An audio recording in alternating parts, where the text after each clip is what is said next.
Welcome students. This is an initiative undertaken by the Directorate of Higher Education, Government of Goa to enhance e-content learning in the subject of economics. Today, we will be doing the 15th module of Unit 2, that is Inflation, Unemployment and Labour Market Inflation. I, Ms. Shamin Savia Sequeira Lobo, Assistant Professor in Economics, Father Agnel College of Arts and Commerce, Pilar, will introduce you to the labour market and its interaction with the production system. So today we are going to see what is this labour market. Then we shall analyze the demand for labour and factors that influence the demand for labour. We shall also see what is supply of labour and factors influencing the supply for labour. Lastly, we shall see what is labour market equilibrium and the changes in this labour market equilibrium. So after you complete this module, you will be able to analyze the labour market, you will be able to examine factors influencing demand and supply of labour, you will be able to determine labour market equilibrium, and lastly you will be able to explain changes in labour market equilibrium. So firstly, what is the labour market? Labour market includes the supply of labour by households and the demand for labour by firms. So the labour market is not a physical place, how you have a fish market or a vegetable market. It involves the demand and supply of labour. Wages represent the price of labour and are determined by the interaction of demand and supply. So labourers offer their services. So in return, the price that is paid for the service offered by the labour is the wage. So next we move on to what is demand for labour. Demand for labour is a derived demand. What is derived demand? Means it is got from something else. For example, suppose the demand for chairs increases. So there will be an increase in the demand for people who make chairs. So this is called derived demand. So an expected increase in the demand for a commodity will increase the demand for labour. So if the demand for chairs keeps increasing, there will be an increase in the demand for people making chairs. The demand for labour comes from the employer. So who demands the labour is the employer. And the demand price of labour is the wage. So labourers offer their service and in return the price that is paid to them for their service is the wage. So there are different factors affecting the demand for labour. The most important factor is the wage rate. So on the x-axis you have units of labourers, on the y-axis we have wage rate. So 8 labourers would be demanded at wage rate of 500. But suppose the wage rate increases, employers would not be willing to employ many people because the wage rate has increased now. So if the wage rate increases from 500 to 1000, employers would reduce their demand for labourers from 8 labourers to 4 labourers. So we see the demand for labour is inversely related to the wage rate. Hence, it gives us a downward sloping demand for labour curve. The next factor affecting demand for labour is the marginal physical productivity of labour. Marginal means additional. So the additional output produced by employing an additional worker is his marginal physical productivity of labour. So if the labourers are very efficient, firms would want to demand these kind of labourers. So the demand for labour would increase. The next factor affecting demand for labour is the profitability of firms. So if firms are facing a good situation, they are having good profits, they would employ more workers. So demand for labour would increase. Availability of substitutes is the next factor. Now a substitute for labour would be capital.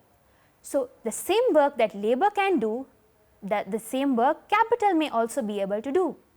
So in such a scenario, if it is cheaper to use capital and it's easily available, the demand for labor might decrease. The next factor affecting demand for labor is the number of buyers of labor in a market.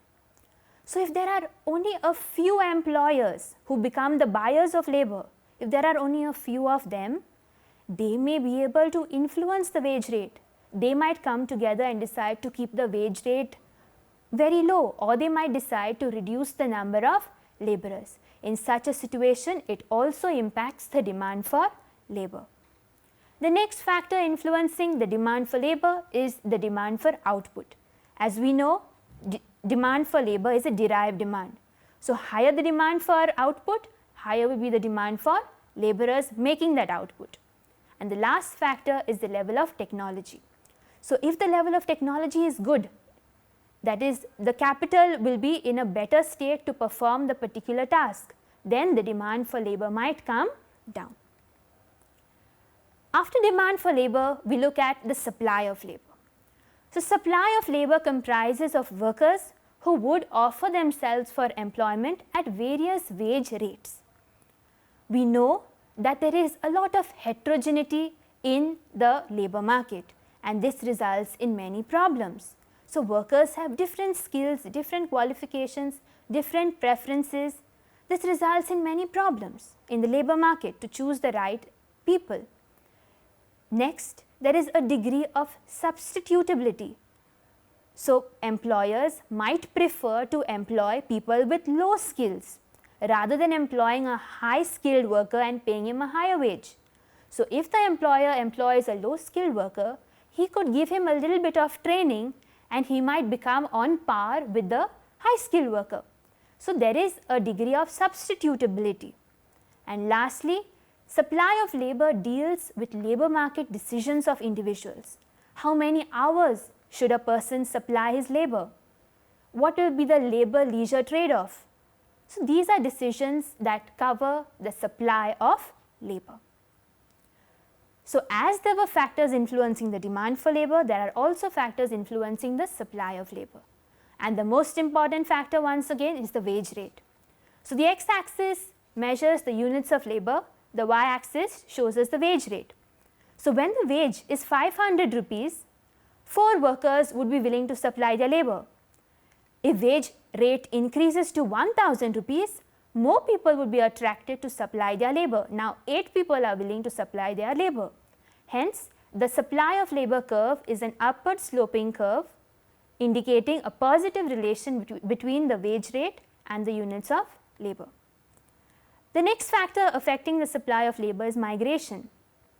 In migration results in people coming inside the country and the supply of labor increases. Out migration reduces the supply of labor. Changes in work hours could also affect the supply of labor. People might want to choose a particular job because of their work hours. Similarly, job security and pension benefits also affect the supply of labor. People would want jobs which offer them security, which offer them good pension benefits, as well as jobs that offer them leave and allowances, maybe travel allowance, educational allowance, medical benefits. The pleasantness of the job also affects the supply of labor. So, people would want job satisfaction. They wouldn't want a job that is unpleasant to them. And lastly, family life is also a factor that influences the supply of labor. A working mother might want a 8-to-1 job. So, she would prefer to supply her labor to a job that gives her these working hours. Next, we move on to the labor market equilibrium. Equilibrium is a state of rest, a steady state. Okay? So, on the x-axis we have the units of labor, on the y-axis we measure the wage rate. The point where the demand for labor and supply of labor curve intersect is the equilibrium point. So, Q star laborers are employed at wage rate W star. Now, at a higher wage rate, naturally more people would want to work. So, this results in surplus labor. At a lower wage rate, fewer workers would want to work. So, this results in labor shortage. Now there could also be changes in labor market equilibrium. For example, there could be a shift in the supply of labor. Maybe more people have migrated into the country, so the supply of labor has increased. So what would happen? The point of equilibrium would change and the supply of labor curve would shift outwards to the right from SL to SL1. The wage rate would come down now and the number of laborers would increase from Q star to Q1 and the point of equilibrium would change from E to E1. So this brings us to the end of this module. To enhance your learning, here are a few references that you all could refer to. Thank you.